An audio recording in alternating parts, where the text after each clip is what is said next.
Hay cartas que pueden destruir una vida en una sola jugada, y mi padre las barajó con mis 16 años como apuesta. Cuando el diablo viste traje de jugador, hasta los padres pueden convertirse en monstruos.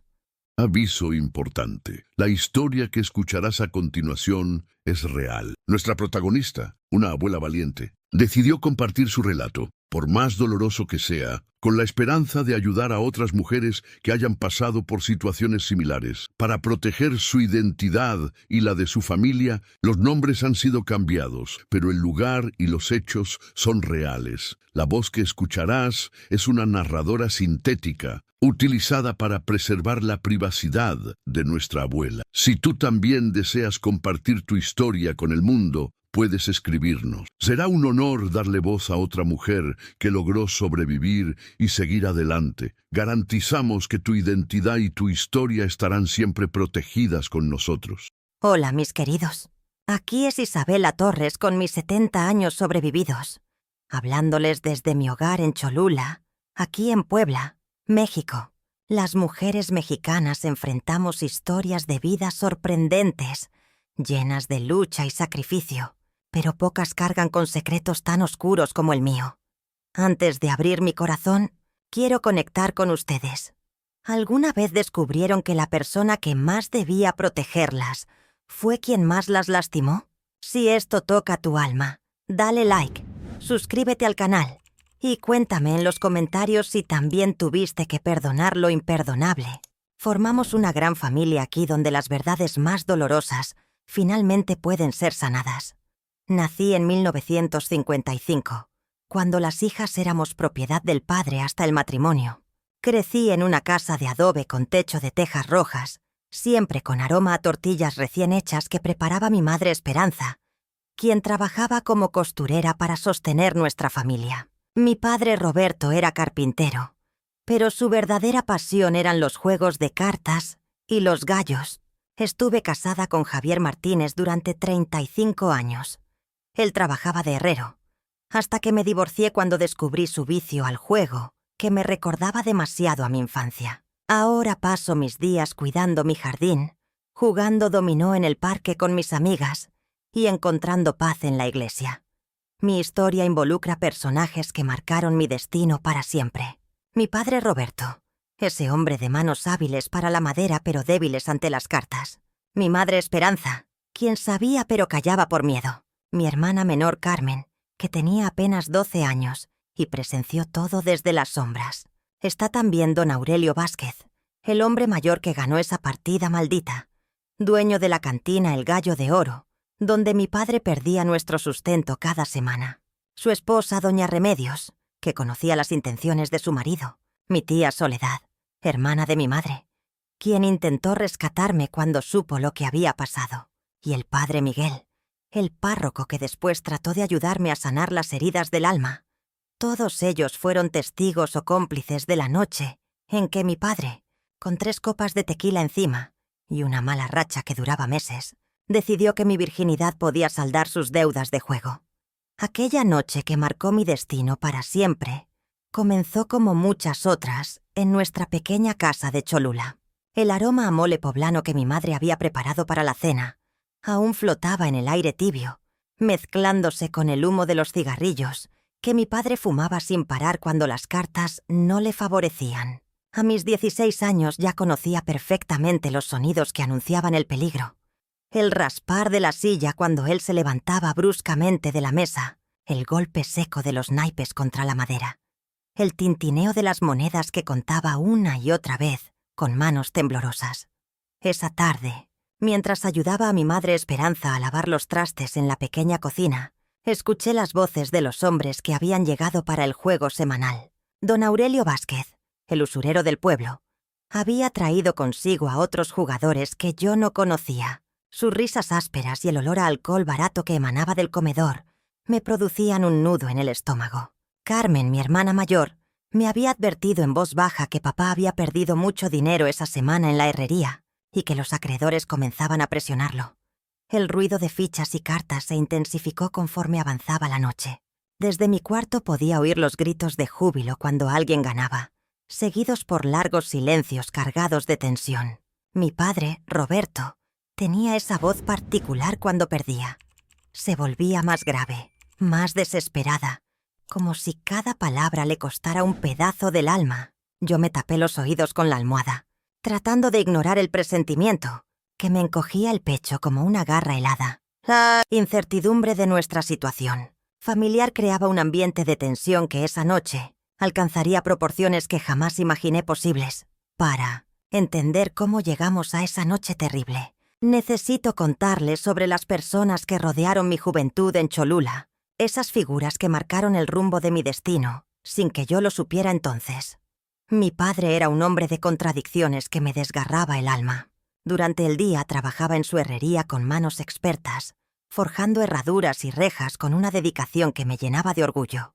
El sonido metálico del martillo contra el yunque era la banda sonora de nuestras mañanas, y yo admiraba cómo sus músculos se tensaban bajo la camisa empapada de sudor.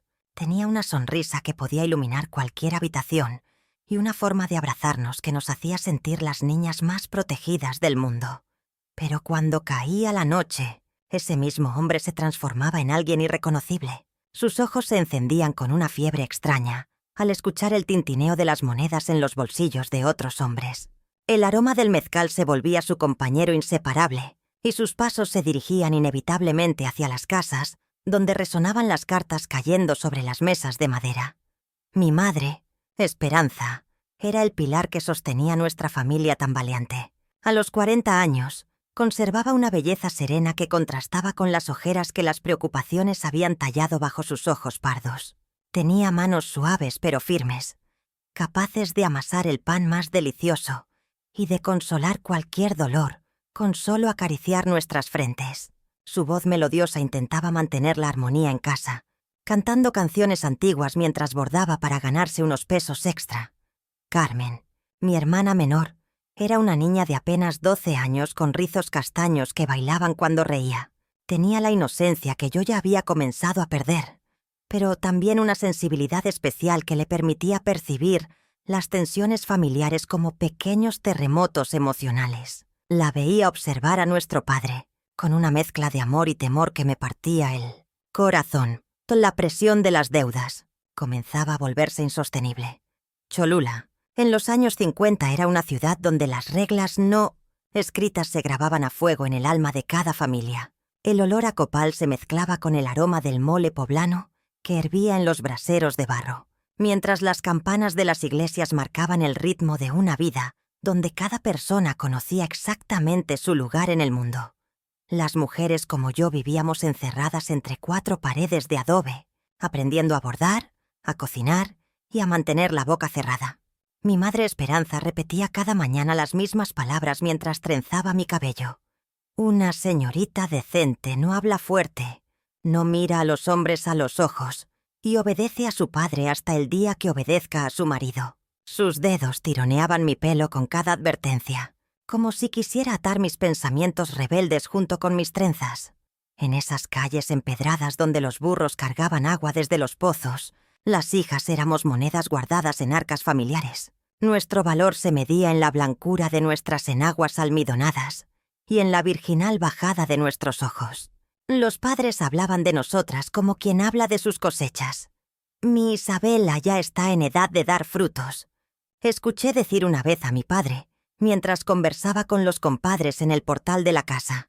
Los hombres, en cambio, podían frecuentar las cantinas hasta que los gallos anunciaran el amanecer. El sonido de las cartas mezclándose, el tintineo de las monedas de plata y los gritos de triunfo o derrota flotaban desde las pulquerías hasta nuestras ventanas cerradas.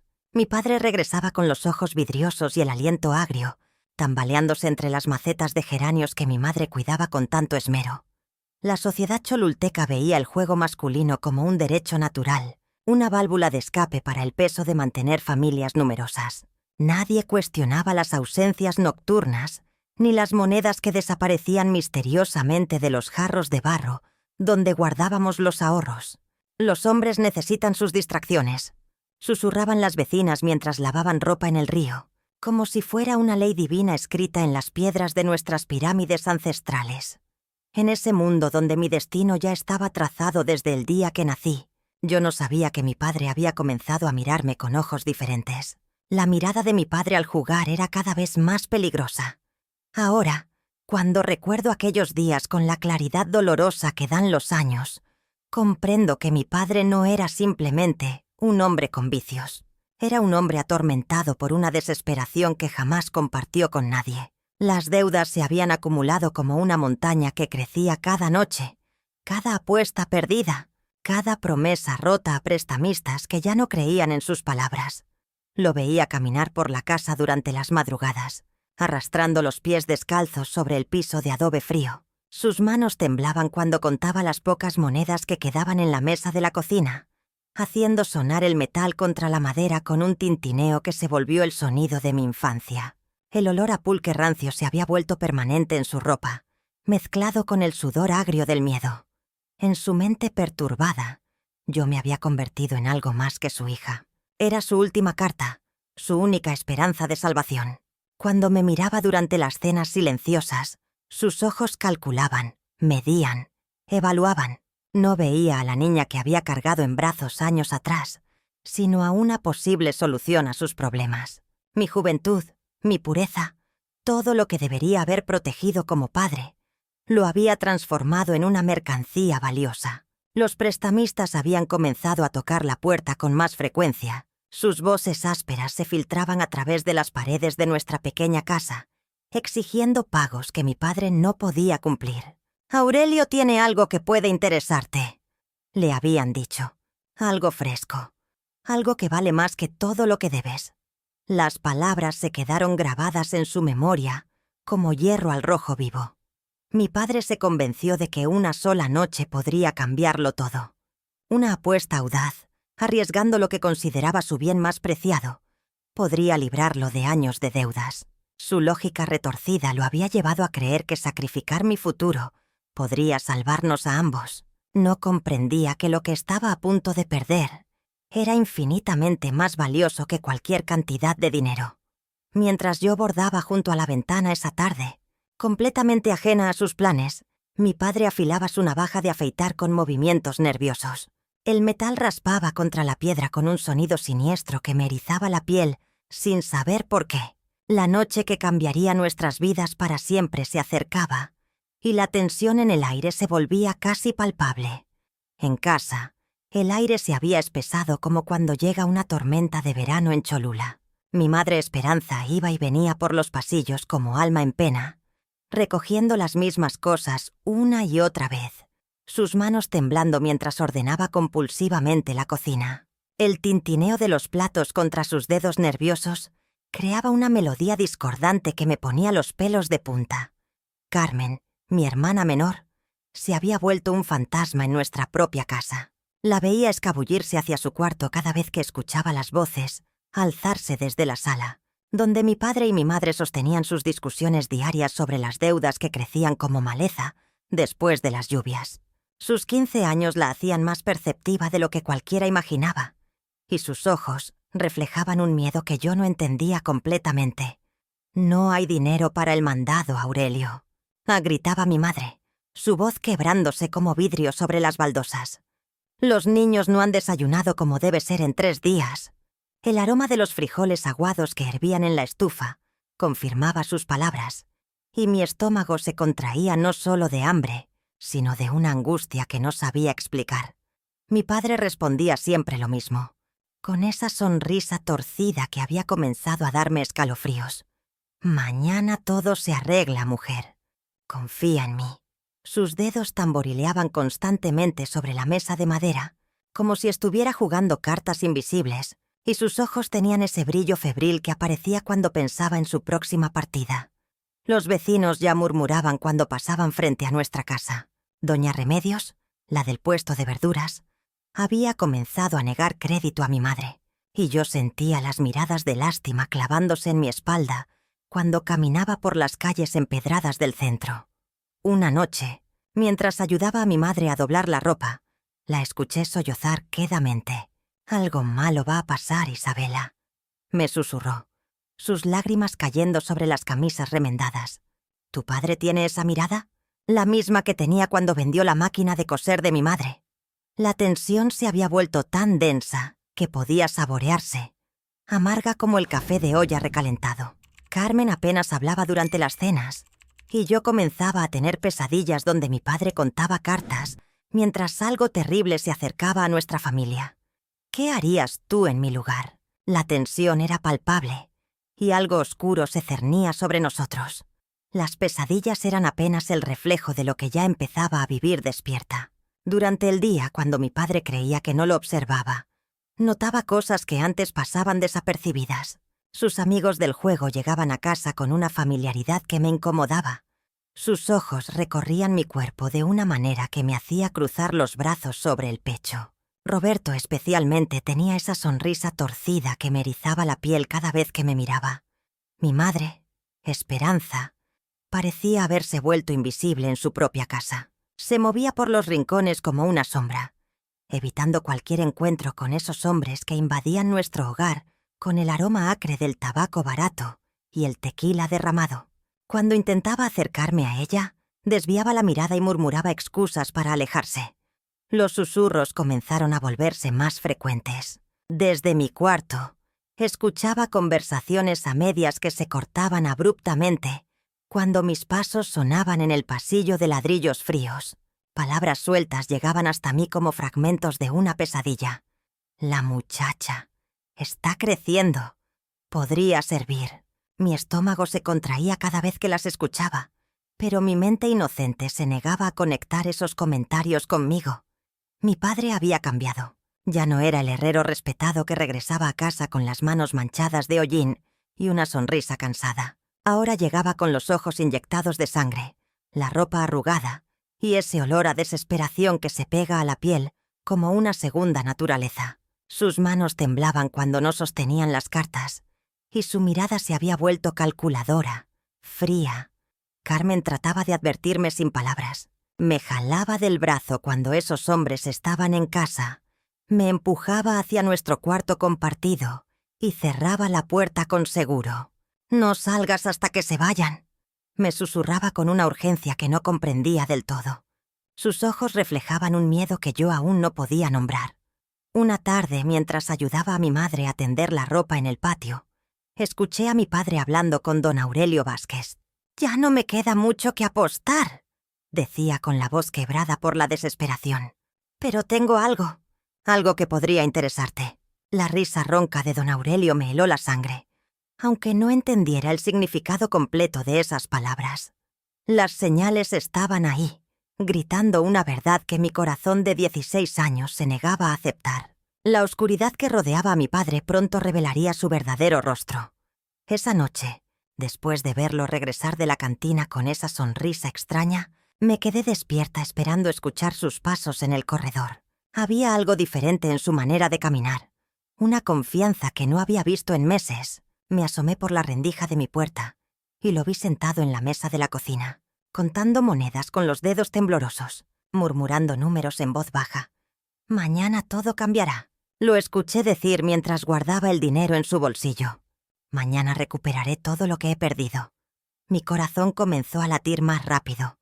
Había algo en su tono que me heló la sangre. No era la desesperación de siempre, sino una determinación fría que nunca antes había escuchado. Me acerqué más a la puerta, conteniendo la respiración para no hacer ruido.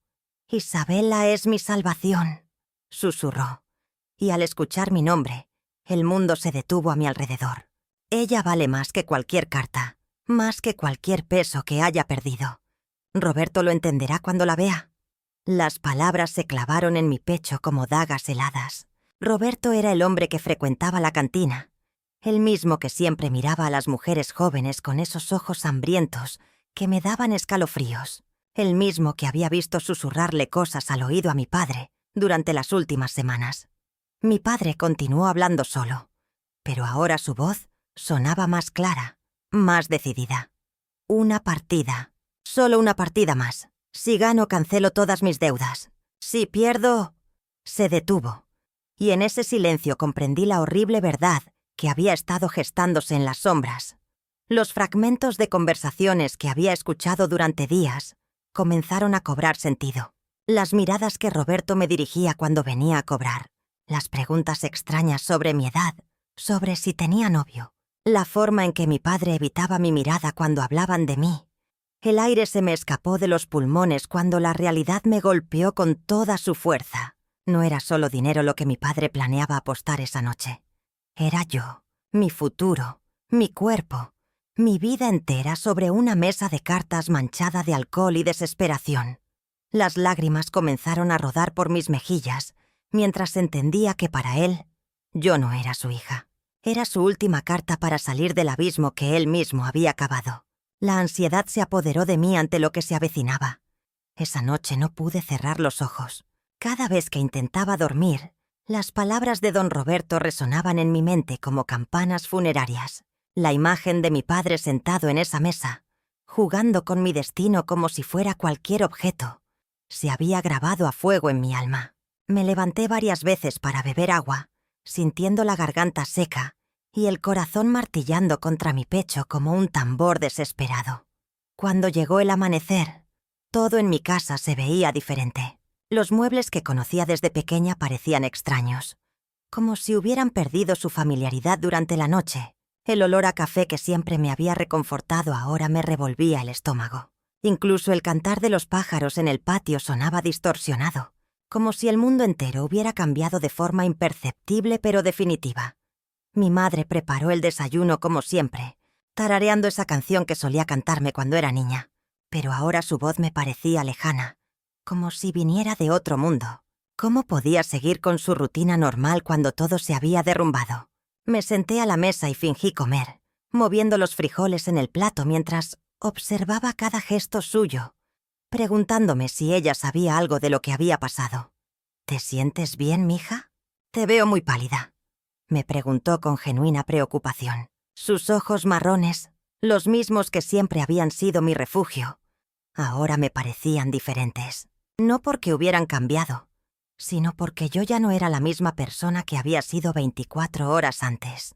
La inocencia que había perdido esa noche era como un cristal roto, imposible de reparar. Durante el día cada sonido me sobresaltaba. Cuando alguien tocaba la puerta, mi corazón se detenía pensando que podría ser don Roberto, viniendo por lo que mi padre le había prometido. Las voces de los vecinos conversando en la calle me parecían susurros amenazadores. Incluso el viento que movía las cortinas de mi cuarto me causaba escalofríos. Por la tarde, mi hermana Carmen vino a visitarnos. Me abrazó como siempre hacía, pero yo me puse rígida. Su abrazo, que antes me daba tanta paz, ahora se sentía extraño. No porque ella hubiera hecho algo malo, sino porque yo ya no sabía en quién confiar. Si mi propio padre había sido capaz de traicionarme de esa manera, ¿quién más podría hacerlo? La carga de la verdad se convertía en una pesada losa. Los días siguientes fueron una revelación dolorosa. En mi desesperación por entender la magnitud de lo que había ocurrido, comencé a prestar atención a conversaciones que antes pasaban desapercibidas.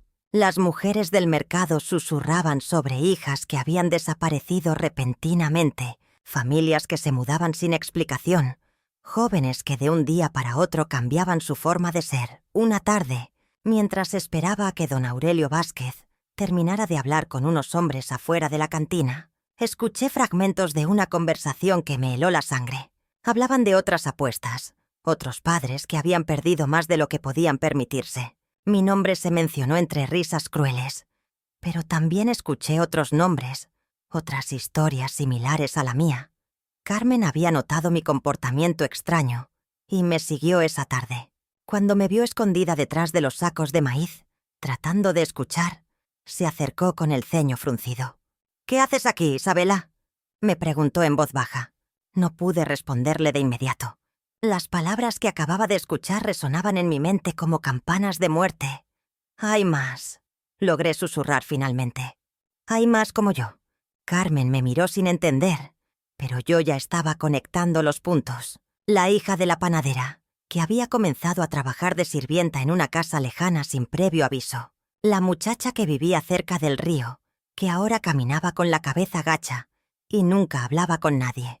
Todas teníamos algo en común que no había querido ver antes.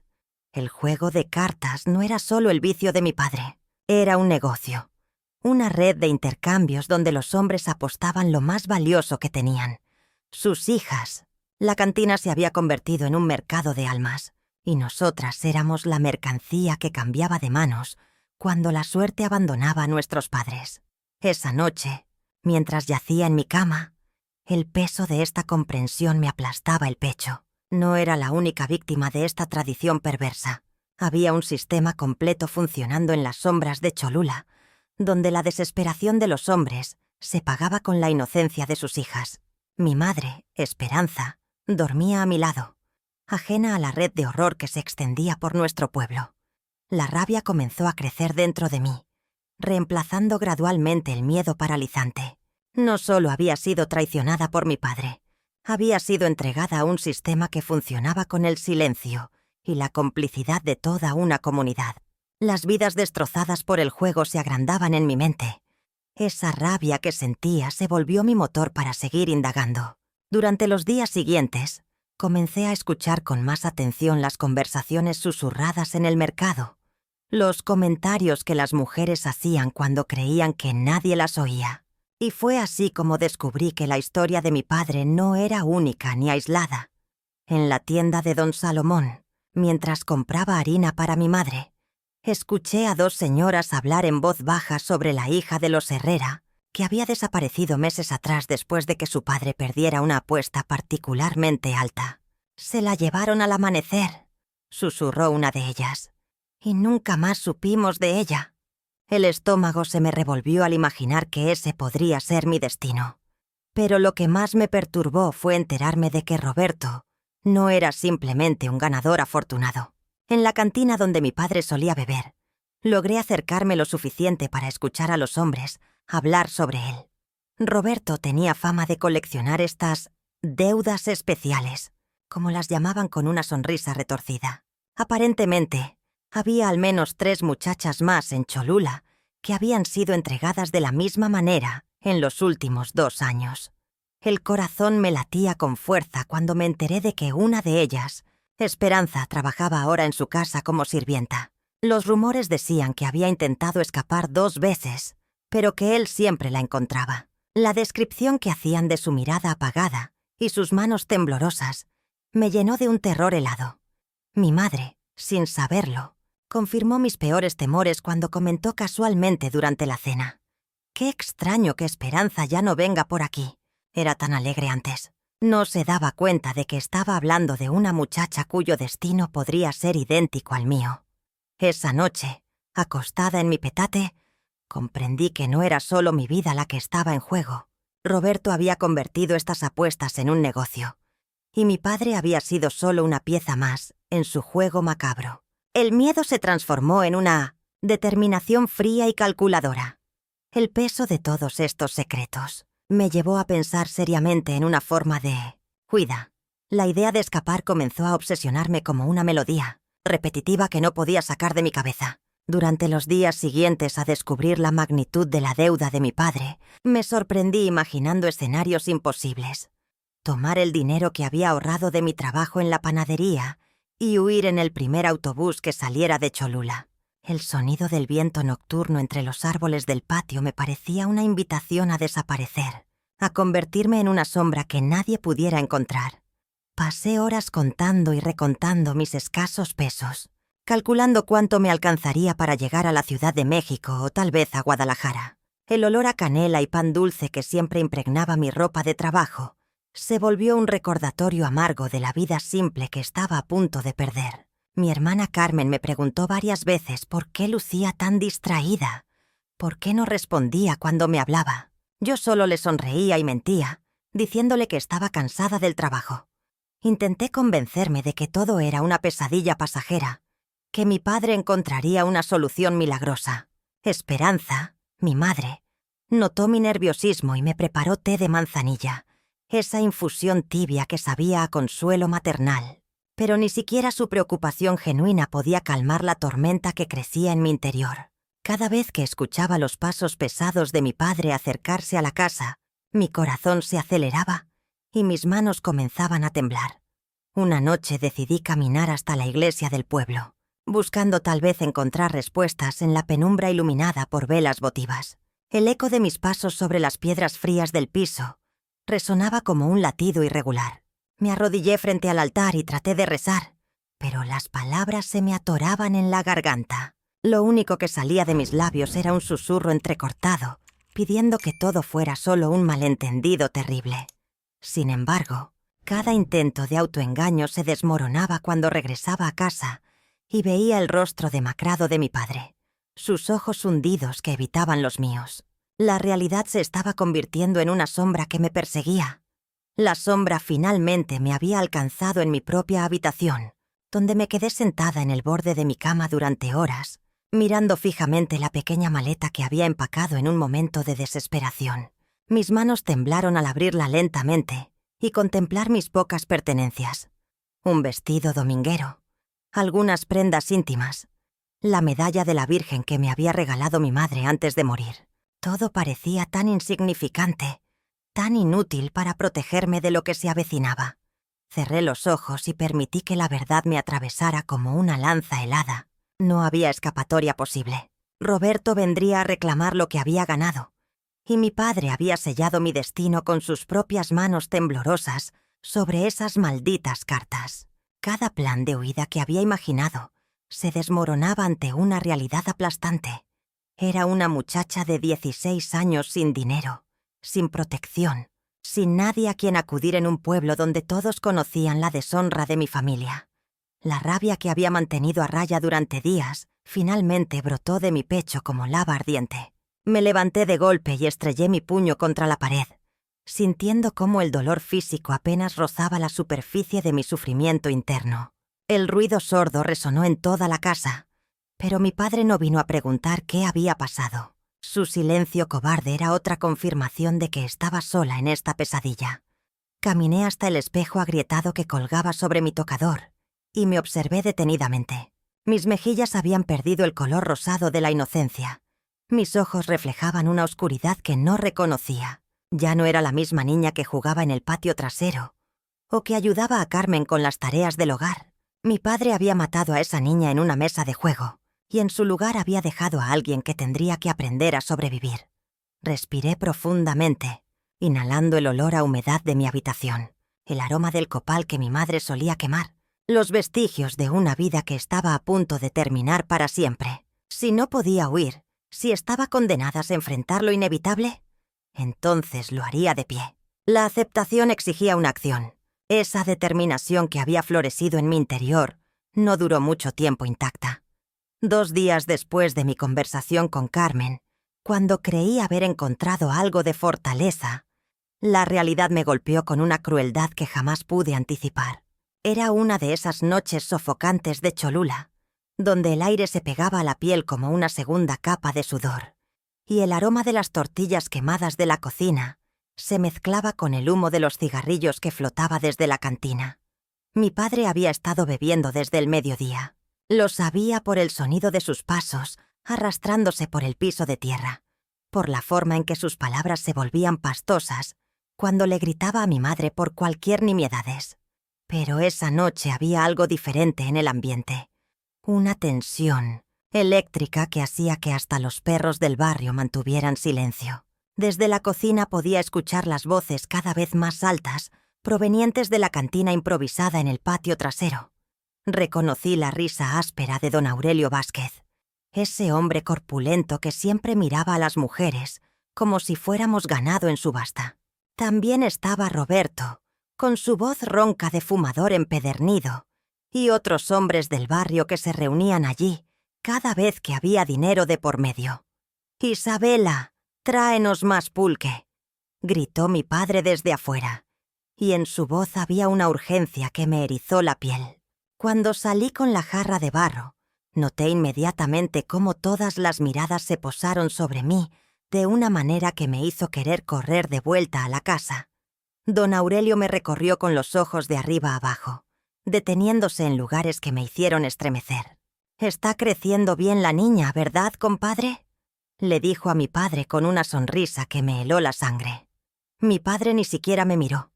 Tenía la vista clavada en las cartas que sostenía entre sus manos temblorosas. Había sudor corriendo por su frente a pesar del fresco de la noche, y pude ver montones de billetes sobre la mesa de madera astillada. En ese momento preciso, cuando vi cómo mi padre calculaba con la mirada la distancia entre las cartas en su mano y mi cuerpo parado junto a la mesa, supe con una claridad aterradora que esta noche sería diferente a todas las demás. La tensión era insostenible. Una decisión debía tomarse. Mi mente trabajaba a toda velocidad mientras observaba a mi padre moverse por la habitación, con esa confianza falsa que siempre precedía a sus peores decisiones. El humo del cigarro de don Aurelio Vázquez creaba una cortina gris entre nosotros, pero no podía ocultar la realidad de lo que estaba a punto de suceder. Cada fibra de mi ser me gritaba que huyera, pero mis pies parecían clavados al suelo de madera carcomida de nuestra humilde casa en Cholula. «Necesito tiempo para pensar en esto», murmuré, sorprendiéndome de encontrar mi propia voz en medio del terror que me paralizaba. Mi padre se volvió hacia mí con una mirada que no reconocí, una mezcla de desesperación y algo más oscuro que nunca había visto en sus ojos. «El tiempo se acabó, mija. Las deudas no esperan». Sabía que tenía que actuar, pero cada opción que se presentaba ante mí parecía llevar al mismo destino: convertirme en una moneda de cambio para saldar los errores de un hombre que había perdido todo control. Mi mente calculaba posibilidades mientras el reloj de la cocina marcaba cada segundo con una precisión cruel. Podía escuchar a mi madre en el cuarto de atrás, preparando tortillas para el desayuno del día siguiente, ajena a la pesadilla que se desarrollaba a unos metros de distancia. Roberto me observaba desde su silla con una sonrisa que me helaba la sangre, como si ya me considerara de su propiedad. Sus ojos recorrían mi cuerpo de 16 años con una familiaridad obscena que me hacía sentir náuseas. «La muchacha es hermosa», dijo dirigiéndose a mi padre como si yo no estuviera presente, como si fuera un objeto que se examina antes de comprarlo. El sudor frío que cubría mi frente contrastaba con el calor sofocante de la habitación. Sabía que los próximos minutos definirían no solo mi futuro inmediato, sino el rumbo completo de mi existencia. La preparación para lo que venía no era una opción. Era una necesidad desesperada de supervivencia. Mi corazón latía tan fuerte que temía que todos en la habitación pudieran escucharlo, cada pulsación marcando el tiempo que me quedaba antes de que mi destino fuera sellado por las cartas sobre la mesa. La tensión en el aire se volvía cada vez más pesada, cargada de decisiones inminentes que cambiarían todo. La tarde se alargaba mientras mi madre y yo permanecíamos sentadas en la pequeña cocina, el silencio pesando entre nosotras como una losa. El aroma del café ya frío llenaba el aire, mezclándose con el olor a tortillas recién hechas que siempre impregnaba nuestra casa en Cholula. Esperanza me tomó las manos con fuerza, sus dedos ásperos por años de trabajo doméstico, y por primera vez en semanas vi determinación en sus ojos cansados. «Mija, ya no podemos seguir callando», me dijo con voz firme. «Lo que hizo tu padre contigo no es solo una traición a ti, es una traición a esta familia entera». Sus palabras resonaron en mis oídos como campanas de iglesia, claras y contundentes. Todas las veces que vendió nuestras cosas, que nos dejó sin comer por sus deudas de juego. Pero esto, Isabela, esto es lo más bajo que puede caer un hombre. Sentí como algo se removía en mi pecho, una mezcla de alivio y coraje que no había experimentado antes. Por primera vez, no estaba sola en esta lucha. Mi madre había tomado partido, y su apoyo se sentía como un escudo protector alrededor de mi corazón herido. «Vamos a enfrentar a don Aurelio juntas», continuó, apretando mis manos con más fuerza. «No por venganza, sino por justicia, por todas las noches que has llorado en silencio, por todos los días que has cargado este peso sola». El sonido de sus palabras me llenaba de una valentía que no sabía que poseía. Pero cuando salí a la calle esa misma tarde para hablar con algunos vecinos, la realidad me golpeó como agua fría. Doña Carmen, que siempre había sido amable conmigo, desvió la mirada cuando traté de explicarle la situación. «Ay, niña, esos son problemas de familia», murmuró, cerrando la puerta casi en mis narices. Sus palabras me dolieron más que cualquier insulto directo. Lo mismo pasó con otros vecinos del barrio. Algunos susurraban entre ellos cuando pasaba, pero ninguno se atrevía a apoyarme abiertamente. El miedo a involucrarse con don Aurelio Vázquez era más fuerte que cualquier sentimiento de solidaridad hacia una jovencita de 16 años. Sus miradas esquivas y sus excusas balbuceadas me enseñaron una lección amarga sobre la naturaleza humana. Esa noche, de regreso en casa, el contraste era evidente. Mi madre esperaba con la cena preparada y una expresión decidida que no había visto en años. A su lado, yo podía ser valiente. Pero afuera, en el mundo real, estábamos prácticamente solas contra un hombre poderoso y temido en el pueblo. El ambiente estaba cargado de tensión, propicio para el clímax. El silencio en la cantina se volvió ensordecedor. Las voces que momentos antes llenaban el ambiente ahora parecían haberse tragado sus propias palabras. Mis piernas temblaron cuando me acerqué a la mesa donde mi padre seguía sentado, con las cartas aún dispersas frente a él, como evidencia de su traición. «Papá», logré articular, aunque mi voz sonaba extraña, más grave de lo que recordaba. El olor a aguardiente y tabaco se intensificó cuando me aproximé más. «Esto no puede estar pasando. Roberto, ese hombre corpulento cuyas manos sudorosas habían sellado mi destino, permanecía inmóvil. Sus ojos pequeños y penetrantes me recorrían de arriba a abajo, como si ya fuera su propiedad. El sonido de su respiración pesada me revolvía el estómago. «Ya está hecho, mija», murmuró mi padre sin levantar la vista, sus palabras arrastrándose como el lamento de un animal herido. «Un hombre de honor cumple su palabra». «¿Honor?». Mi voz se quebró al pronunciar esa palabra que ahora sonaba como una burla cruel. «¿Qué honor hay en apostar a tu propia hija?». Los murmullos comenzaron a filtrarse desde las mesas vecinas. Algunos hombres movían incómodos sus vasos de mezcal. Otros fingían no escuchar. Pero todos sabían lo que estaba ocurriendo. En Cholula, los chismes corrían más rápido que el agua de lluvia por las calles empedradas. Mi madre había llegado sin que nadie la viera entrar. Su presencia silenciosa a mis espaldas me dio la fuerza que necesitaba. Podía sentir el temblor de sus manos cuando las apoyó suavemente en mis hombros. Un gesto protector que llegaba demasiado tarde. «Aurelio», susurró mi madre, dirigiéndose a mi padre con una firmeza que no le conocía. «Mira lo que has hecho». Mi padre finalmente alzó la cabeza. Sus ojos estaban vidriosos, no solo por el alcohol, sino por algo que parecía vergüenza mezclada con desesperación. Las líneas de su rostro, marcadas por años de trabajo en la herrería, ahora parecían surcos de derrota. Roberto se incorporó lentamente, su silla crujiendo bajo su peso. El sonido metálico de las monedas en su bolsillo resonó cuando se acercó un paso más a nosotros. Mi corazón latía tan fuerte que estaba segura de que todos podían escucharlo. «La apuesta es clara», declaró con voz ronca. Y yo gané limpio. La realidad de mis 16 años chocó contra la pared de ese momento. Todo lo que había conocido como seguridad, como familia, como hogar, se desmoronaba en esa cantina, mugrienta donde el destino se decidía con cartas marcadas por el sudor y la traición. El desenlace estaba próximo. Durante el día cada sonido me sobresaltaba. Cuando alguien tocaba la puerta, mi corazón se detenía pensando que podría ser don Roberto, viniendo por lo que mi padre le había prometido. Las voces de los vecinos conversando en la calle me parecían susurros amenazadores. Incluso el viento que movía las cortinas de mi cuarto me causaba escalofríos. Por la tarde, mi hermana Carmen vino a visitarnos. Me abrazó como siempre hacía, pero yo me puse rígida. Su abrazo, que antes me daba tanta paz, ahora se sentía extraño. No porque ella hubiera hecho algo malo, sino porque yo ya no sabía en quién confiar. Si mi propio padre había sido capaz de traicionarme de esa manera, ¿quién más podría hacerlo? La carga de la verdad se convertía en una pesada losa. Los días siguientes fueron una revelación dolorosa.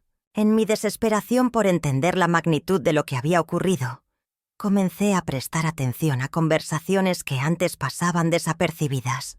Las mujeres del mercado susurraban sobre hijas que habían desaparecido repentinamente familias que se mudaban sin explicación, jóvenes que de un día para otro cambiaban su forma de ser. Una tarde, mientras esperaba a que don Aurelio Vázquez terminara de hablar con unos hombres afuera de la cantina, escuché fragmentos de una conversación que me heló la sangre.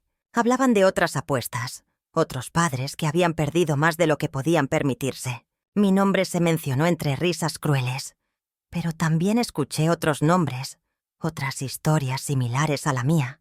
Carmen había notado mi comportamiento extraño y me siguió esa tarde. Cuando me vio escondida detrás de los sacos de maíz, tratando de escuchar, se acercó con el ceño fruncido.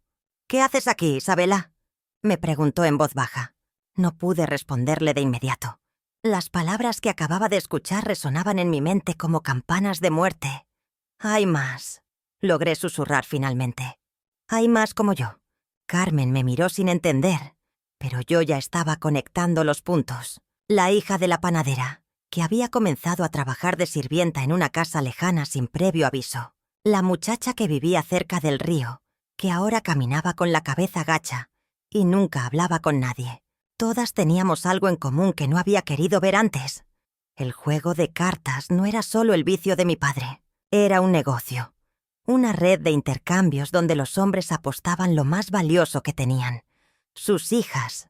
La cantina se había convertido en un mercado de almas, y nosotras éramos la mercancía que cambiaba de manos cuando la suerte abandonaba a nuestros padres.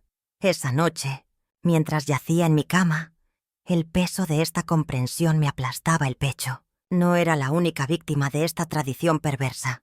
Había un sistema completo funcionando en las sombras de Cholula, donde la desesperación de los hombres se pagaba con la inocencia de sus hijas. Mi madre, Esperanza, dormía a mi lado, ajena a la red de horror que se extendía por nuestro pueblo. La rabia comenzó a crecer dentro de mí, reemplazando gradualmente el miedo paralizante.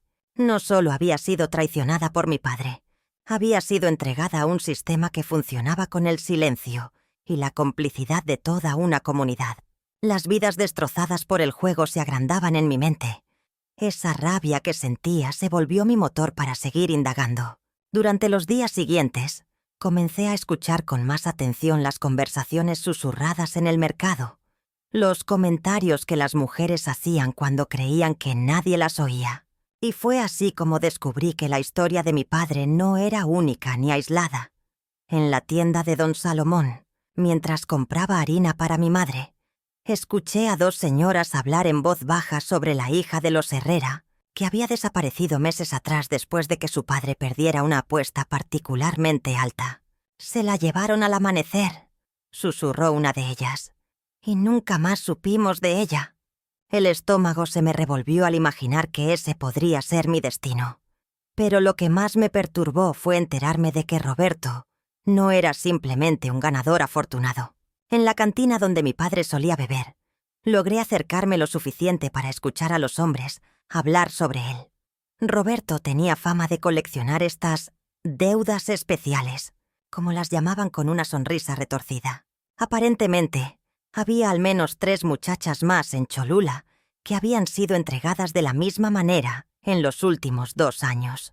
El corazón me latía con fuerza cuando me enteré de que una de ellas, Esperanza, trabajaba ahora en su casa como sirvienta. Los rumores decían que había intentado escapar 2 veces, pero que él siempre la encontraba. La descripción que hacían de su mirada apagada y sus manos temblorosas me llenó de un terror helado.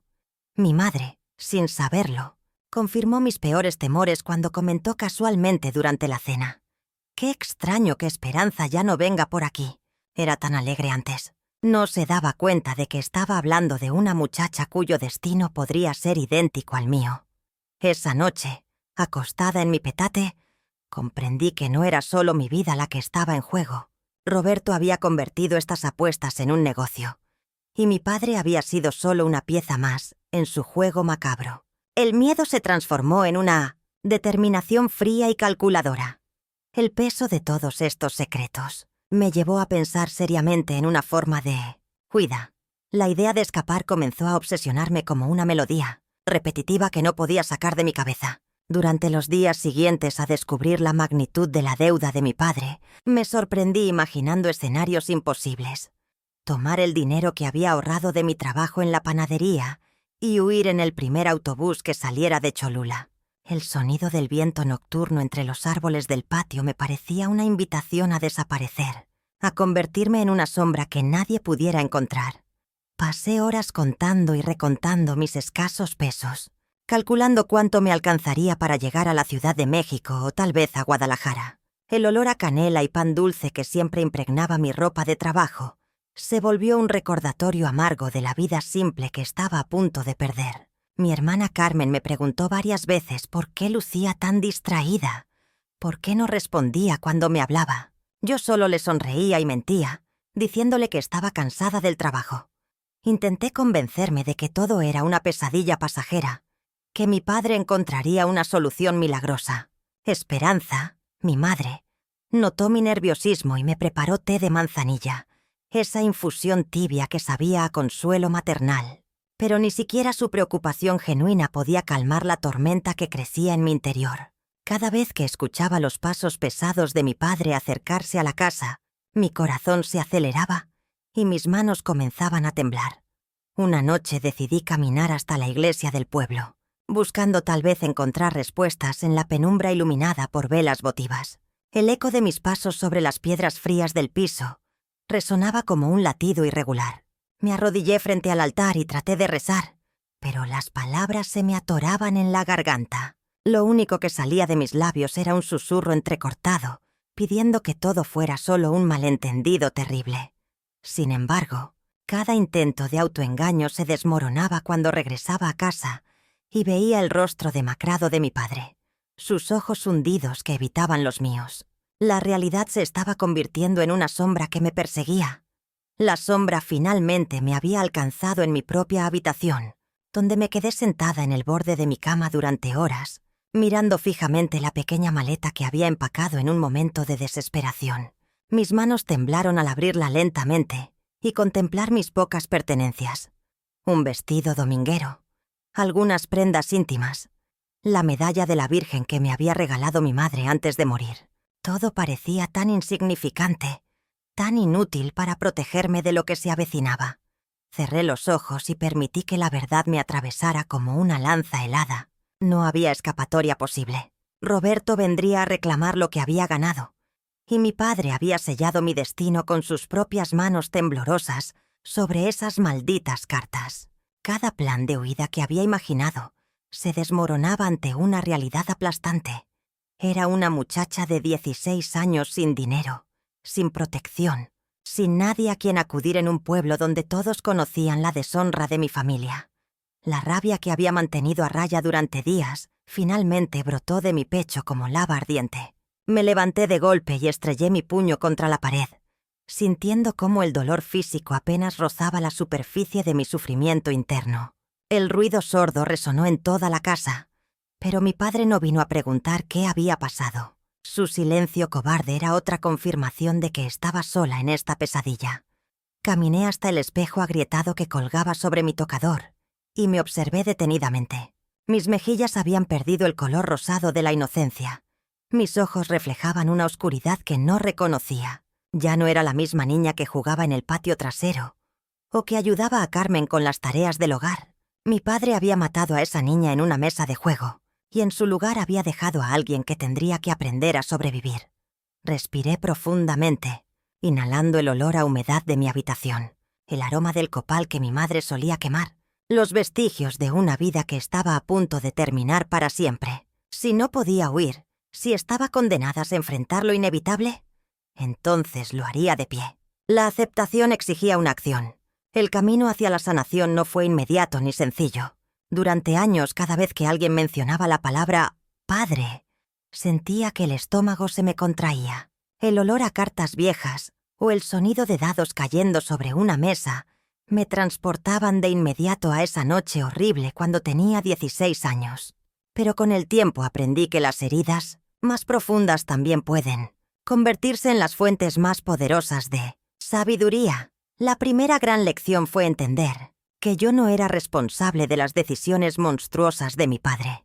Por décadas me culpé, preguntándome si había hecho algo para merecer ser usada como moneda de cambio en una partida de cartas. Ahora sé que un padre que apuesta a la pureza de su propia hija no actúa por amor o desesperación, sino por una enfermedad que lo había consumido completamente. Su adicción al juego era más fuerte que cualquier instinto paternal. Aprendí también que el perdón no significa olvidar o justificar lo imperdonable. Durante años confundí estos conceptos, pensando que para sanar tenía que encontrar una manera de excusar a mi padre y a Roberto. La verdad es que perdoné para liberarme a mí misma, no a ellos. El perdón fue mi regalo personal, mi manera de soltar las cadenas invisibles que me mantenían atada a esa noche terrible. La terapia me enseñó que había desarrollado mecanismos de supervivencia que, aunque me protegieron durante la juventud, me limitaron en la edad adulta. Mi tendencia a complacer a todos, mi dificultad para establecer límites claros, mi miedo constante al abandono. Todo tenía raíces en esa experiencia traumática. Reconocer estos patrones me permitió trabajar conscientemente para cambiarlos. Descubrí que mi historia, por terrible que fuera, tenía el poder de ayudar a otras mujeres. En los grupos de apoyo conocí a tantas que habían vivido traiciones similares. Niñas que fueron vendidas, intercambiadas o abusadas por figuras que debían protegerlas. Al compartir mi experiencia, no solo me liberé del peso del secreto, sino que ofrecí esperanza a quienes aún luchaban en la oscuridad. La mayor revelación fue comprender que mi valor como persona nunca dependió de lo que me fue arrebatado esa noche. Durante años me sentí manchada, como si Roberto hubiera robado algo que me definía. Pero mi esencia, mi capacidad de amar, mi fortaleza interior, mi compasión, nada de eso me fue quitado. Esas cualidades crecieron precisamente porque superé la adversidad. Hoy entiendo que cada lágrima derramada fue un paso hacia mi liberación. Cada noche de insomnio me acercó más a la luz del día. Cada momento de desesperanza me preparó para apreciar profundamente la esperanza cuando finalmente llegó. El dolor se transformó en sabiduría, el miedo en coraje, la vergüenza en dignidad recuperada. Mi historia está llegando a su fin, pero el mensaje que quiero compartir apenas comienza. Hoy, después de tantos años vividos, puedo decir que la mujer que soy ahora nació de las cenizas de aquella niña de 16 años. Mi madre, Esperanza, encontró la paz que tanto buscaba en una casa de retiro en las afueras de Cholula, donde ayuda a otras mujeres que han cargado secretos familiares demasiado pesados. La veo cada domingo, y sus ojos ya no cargan la culpa que los ensombreció durante décadas. Mija, me dice siempre, el perdón no borra el pasado, pero nos permite escribir un futuro diferente. Carmen, mi hermana, se convirtió en abogada especializada en derechos de la mujer. Dice que mi valentía al hablar inspiró su vocación. Trabaja incansablemente para que otras niñas no vivan lo que yo viví, para que ningún padre tenga el poder de apostar la dignidad de una hija. Su oficina está llena de cartas de agradecimiento de mujeres que encontraron justicia gracias a su trabajo. Roberto sigue vivo, aunque ya no es el hombre que una vez fue. El alcohol terminó lo que las cartas comenzaron a destruir. Vive en un cuartito cerca del mercado, mantenido por la caridad de algunos vecinos. Cuando me lo encuentro en la calle, ya no siento odio. Solo una profunda lástima por el hombre que eligió sus vicios por encima de proteger a su propia hija. Nunca me pidió perdón, pero ya no lo necesito para estar en paz. Don Aurelio murió hace 5 años de un infarto. Me enteré por casualidad y no sentí ni alivio ni dolor. Solo la extraña sensación de que una página se había cerrado definitivamente. Su muerte no devolvió mi inocencia, pero confirmó que el tiempo pone a cada uno en su lugar. Mi casa en Cholula se ha convertido en refugio para mujeres que necesitan ser escuchadas. Preparo café en mi cocina mientras ellas desahogan sus corazones y les digo lo que a mí me hubiera gustado escuchar. Tu dolor es válido, tu historia importa y tienes el derecho de sanar a tu ritmo. Aprendí que compartir nuestra verdad no nos hace víctimas perpetuas, sino guerreras que iluminan el camino para otras. Que el silencio solo protege a quienes nos lastimaron, nunca a nosotras. Si mi historia puede evitar que una sola niña viva lo que yo viví, entonces cada lágrima derramada habrá valido la pena.